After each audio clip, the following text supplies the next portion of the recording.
और कुछ ऐसे घास के पौधे थे जो दीवार की आड़ में छिपे हुए थे। जो दीवार की आड़ में थे, उन घासों के पास ना तो कभी सूरज की रोशनी पड़ती थी, ना ही वहां कभी हवाओं के झोंके आते थे।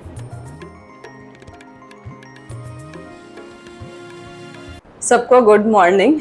आज हम बहुत दिनों बाद मिल रहे हैं। आज हम बात करने वाले हैं, जो तूफान होता है उससे कौन व्यक्ति प्रेम कर सकता है।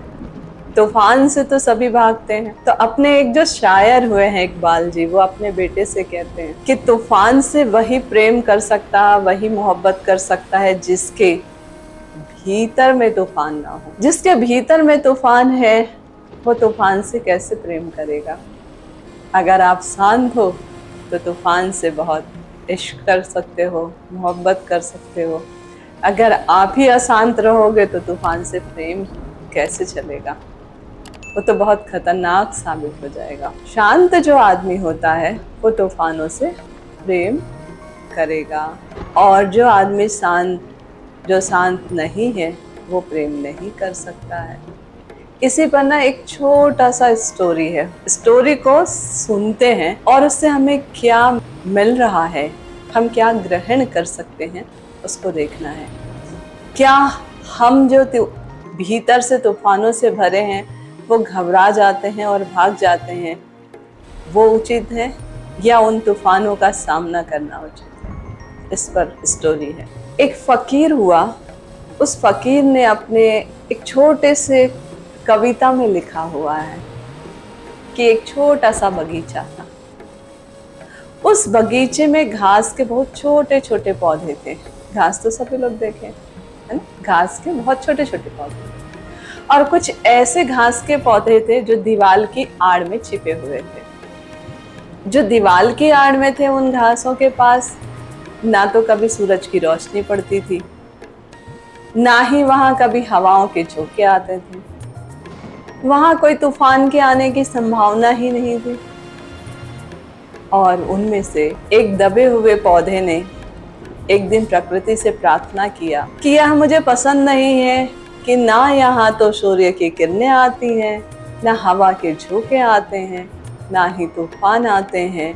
इसलिए हे प्रकृति, मुझे जो है इस तरह रहना पसंद नहीं है। मुझे तो गुलाब का फूल बना दो। और देखो, उसकी चाहत इतनी थी कि वह कहता है कि सिर्फ एक दिन के लिए ही सही मुझे गुलाब का पौधा तो बना दो। तो उसके आसपास जो घास के पौधे थे, वो सारे के सारे पौधे कहते हैं, क्या तू पागल हो गया है? देखता नहीं है, गुलाब सुबह खिलता है, शाम को मुरझा जाता है।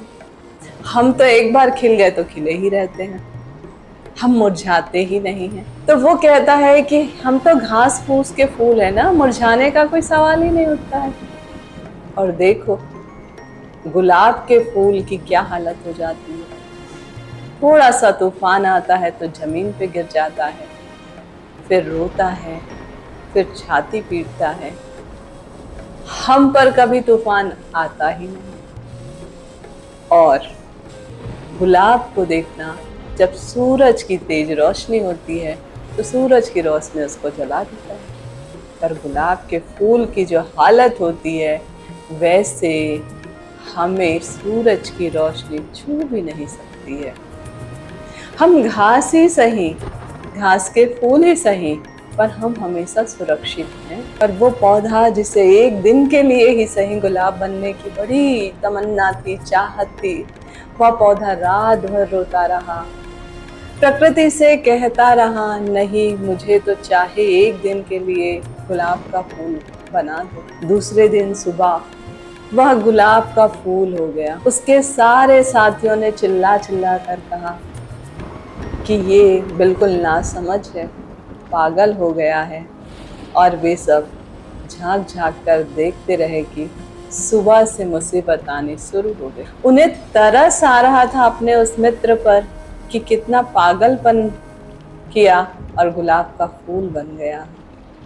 सुबह से उस पर मुसीबतें आनी प्रारंभ हो गई है। कैसे मुसीबत आनी प्रारंभ हो गई? गुलाब का फूल हुआ नहीं कि उस पर मुसीबत सुबह से तूफान की तरह आने लगी। उस दिन आंधी चलने लगा, बादल गरजने लगे, बिजली चमकने लगी और वह गुलाब का फूल कभी जमीन को छूता, कभी ऊपर उठा। और वे दबे हुए पौधे खूब मुस्कुराने लगे उसको देख देख करके, खूब जोर जोर से हंसने लगे। उन्होंने कहा, कितना समझाया था तुझे, ना समझ नहीं माना, अब मारा जा रहा है, कभी इधर तो कभी उधर, जिधर चाहे उधर लुढ़क रहा है। शाम होते होते होते जोरों का तूफान आया, बारिश हो गई, गुलाब का फूल झड़ गया, पूरा पौधा गिर गया, जड़ें उखड़ गई। उसके फूल नीचे पड़ते ही पौधा मरा हुआ पड़ा रहा, आखिरी सांस गिन रहा था। अगल बगल के जो पौधे थे वो झांक झांक कर कह रहे थे, देख क्या हालत हो गई तेरी, हमने तुझे समझाया था पर तुमने सुना नहीं, एक दिन में तुम्हारी ये हालत हो गई कि तुम आखिरी श्वास ले रहे हो।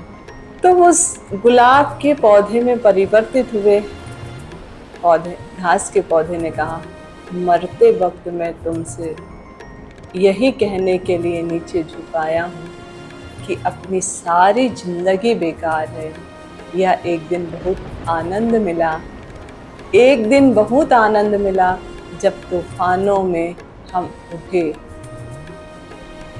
उसने कहा, तो हम तूफानों को जीत भी गए, तूफान ने हमें गिराया लेकिन हम उठे भी तूफान में, और जब बादल गरजने लगे और बिजली चमकने लगी तब भी हम थे, उसमें उठे हुए थे, और आज हम जमीन पर भी गिर पड़े तो क्या बड़ा काम कर लिया। इतना तूफान चला, इतने बादल गरजे, तब कहीं छोटे से गुलाब के पौधे को गिरा पाया। ये उस गुलाब के फूल बने हुए पौधे की नसीहत थी घास के पौधों के लिए। तो यह जो हम कहते हैं ना कि प्रेम तो हो सकता है, मोहब्बत तो हो सकती है तूफान से, लेकिन उसके लिए भीतर बड़ा शानदार कुछ के खिलाफ नहीं होना चाहिए। उससे तो प्रेम होना ही चाहिए, नहीं तो आदमी आदमी ही नहीं रह जाएगा। कहने का मतलब क्या है कि आप जब भीतर से शांत हैं तो जो तूफान है वो तूफान भी आपका कुछ नहीं बिगाड़ पाएगा। और ऐसे तूफानों का आप इंतजार करेंगे जैसे उस गुलाब के पौधे ने किया। हमारी तकलीफ यही है कि बाहर हमारे तूफान होता है और उसी को हम बहुत बड़ा अपना समस्या मान करके चलते हैं। जिसको हम कुछ कह रहे होते हैं वह जो हमारे भीतर एक सेंटर होना चाहिए था, केंद्र बिंदु होना चाहिए, वह तूफान नहीं है। जैसे एक एग्जाम्पल और बैलगाड़ी का पहिया चलता है, पहिया चलता रहता है, पर कब उसमें एक किल जो होता है वो ठहरा हुआ होता है। किल ठहरे होने के कारण पहिया चल रहा है। अगर किल वहां से हट जाए तो क्या पहिया चल पाएगा? तो उसकी भूमिका क्या थी किल की? उस पहिए को चलाने में, उसको केंद्रित करके रखने में। हम चली हुई कील से बाहर तो तूफान को रोक सकते हैं, चलना सिखा सकते हैं, पर हम मुश्किलों में भी कब केंद्रित नहीं हो सकते जब तक एक केंद्र बिंदु के रूप में अपने अंदर स्थिरता को नहीं ला पाएंगे। तो इस छोटी सी कविता में उन्होंने कितनी बड़ी बात कह दिया है कि हमें तूफानों से प्रेम करने आना चाहिए, और ये तभी संभव है जब आप भीतर के तूफान से मुक्त। उस तूफान से प्रेम तभी कर सकते हैं जब आप भीतर से बिल्कुल स्थिर है।